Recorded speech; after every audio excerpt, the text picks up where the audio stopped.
Hi hello అందరికీ నమస్కారం. నేను మీ ఆదిత్య. మినీ కురుక్షేత్రానికి సర్వం సిద్ధమైంది. అసెంబ్లీ ఎన్నికల నగారా మోగింది. నవంబర్ 30న పోలింగ్ జరుగుతుందని ప్రకటించారు. ఒకే విడతలో తెలంగాణలో ఎన్నికలు జరగనున్నాయి. నోటిఫికేషన్ నవంబర్ 3న రానుందని వెల్లడించారు. నామినేషన్లకు చివరి తేదీ నవంబర్ 10గా తెలిపారు.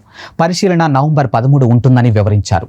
ఇక నామినేషన్ల ఉపసంహరణ తేదీ నవంబర్ 15 ఉంటుందని తెలియజేయడం జరిగింది. ఎన్నికల కౌంటింగ్ డిసెంబర్ 3న ఉంటుందని చెప్పారు. ఇక కొత్తగా యువతరం అధికంగా ఓటర్లు నమోదు చేసుకున్నారు. ఈ ఎన్నికల్లో వృద్ధులు ఇంటి నుండి ఓటు వేసే అవకాశం కల్పించింది. ఈ షెడ్యూల్ ప్రకటన సందర్భంగా కేంద్ర ఎన్నికల సంఘం ప్రధాన అధికారి రాజీవ్ కుమార్ పోస్టల్ బ్యాలెట్ కి సంబంధించిన కీలక ప్రకటన చేశారు. పోస్టల్ బ్యాలెట్ విధానంలో ఓటు వేసేవారు కూడా పోలింగ్ రోజునే ఓటు వేయాలని తెలిపారు.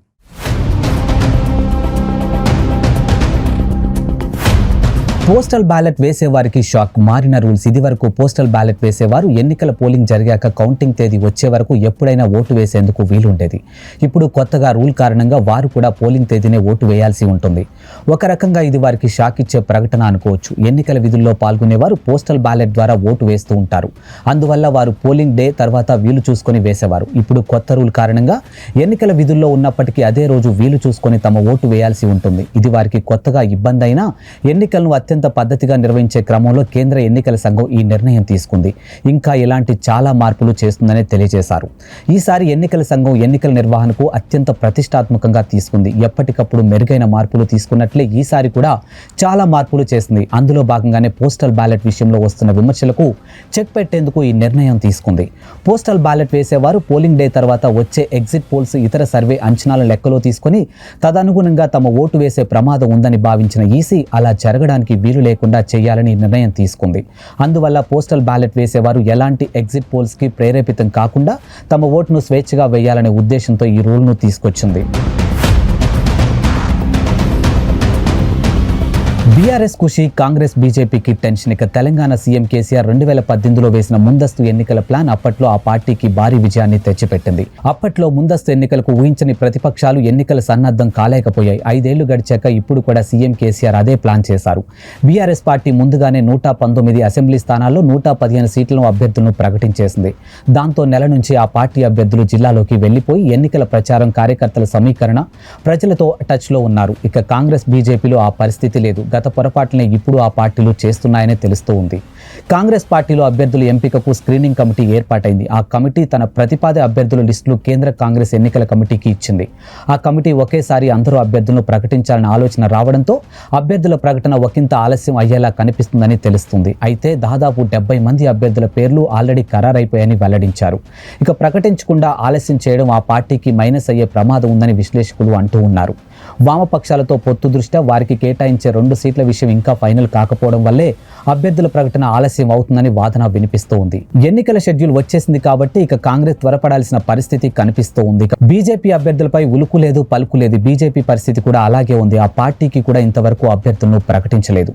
తొలి జాబితా కూడా ఉమ్మడి జిల్లా నుంచి అభ్యర్థులు ప్రకటిస్తుందని తెలుస్తున్నా అది కూడా ఇంకా అమల్లోకి రాలేదు. అసలు బీజేపీకి తెలంగాణలో గ్రాఫ్ పడిపోయిందని ప్రచారం జోరుగా ఉంది.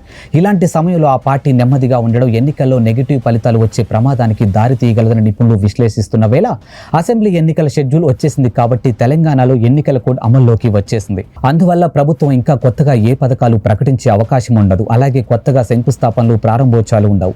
అలాగే భద్రతా వ్యవస్థలు యాక్టివ్ అయిపోతాయి. చాలా మార్పులు వచ్చేస్తాయి.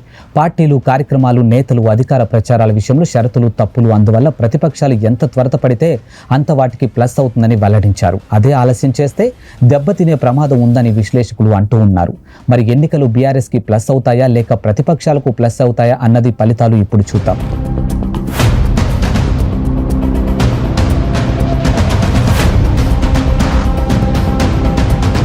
దూకుడు పెంచిన మంత్రి హరీష్ రావు. ఉమ్మడి జిల్లాలో బీఆర్ఎస్ దూకుడు పెంచేసింది. ఇక సుడిగాడి పర్యటనలో జనరంజకంగా ప్రకటనలతో జోరుగా సుడిగాలి పర్యటనలు చేస్తున్నారు మంత్రి హరీష్ రావు. కాంగ్రెస్, బీజేపీ నేతలు కౌంటర్ ఇస్తూ క్యాడర్లో జోషు పెంచుతున్నారు. ఎన్నికల టైం దగ్గర పడుతున్న వేళ తెలంగాణ పాలిటిక్స్ హీట్ ఎక్కాయి. ఇక బీఆర్ఎస్, కాంగ్రెస్, బీజేపీలు పలు కార్యక్రమాల్లో దూకుడు పెంచాయి.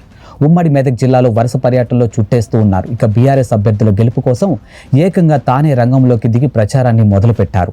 గెలుపు కోసం ఇప్పటికే ఆయన ప్రచారం నిర్వహించారు. మంత్రి హరీష్ రావు సిద్దిపేట, దుబ్బాక, రామాయపేటలో హరీష్ రావు సుడిగాలి పర్యటనలు చేశారు. ఇక రామాయపేటలో ఇటీవల నిర్వహించిన సభలో పద్మాను ఈసారి భారీ మెజారిటీతో గెలిపించాలని ఎన్నికల ప్రచారాన్ని మొదలు పెట్టేశారు. అలాగే పాలమూరు, మంచిర్యాల జిల్లాలో ఎన్నికల అభ్యర్థుల గెలుపు కోసం ప్రచారం నిర్వహించారు. ఇక్కడ అనే తేడా లేకుండా ఉమ్మడి జిల్లాలో ఈ కొన మొదలుకొని ఆ కొన వరకు చుట్టేసి తిరిగి తన స్వంత నియోజకవర్గాల్లోనూ తేలుతూ ఉన్నాడు.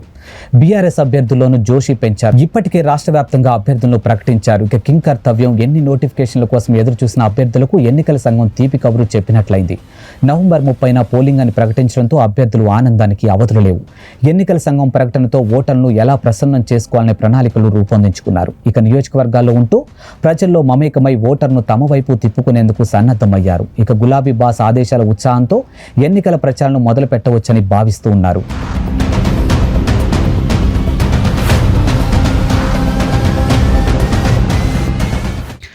ఎన్నికల సమయం దగ్గర పడుతుంది. ఈ నేపథ్యంలో జిల్లా అధికార యంత్రాంగం అప్రమత్తమైంది. ఎన్నికల వేళ డబ్బు, మద్యం ఓటర్లు ప్రభావితం చేసేందుకు పంచే వస్తు సామగ్రి అక్రమ రవాణాకు చెక్ పెట్టేందుకు జిల్లా అధికారులు కదిలారు. పోలీస్ రవాణా, ఎక్సైజ్, రెవెన్యూ శాఖల సమన్వయంతో జిల్లా వ్యాప్తంగా 7 చెక్ పోస్టులను ఏర్పాటు చేశారు. ఇక్కడ నిరంతరం తనిఖీలు నిర్వహించేలా సిబ్బందిని కూడా ఏర్పాటు చేశారు. 24 గంటలు 3 షిఫ్ట్లో నిరంతరం విధులు నిర్వహించేలా చర్యలు చేపట్టారు. అక్రమ రవాణాలకు పూర్తిగా అడ్డుకట్టపడేలా చర్యలు తీసుకుంటున్నామని వెల్లడించారు.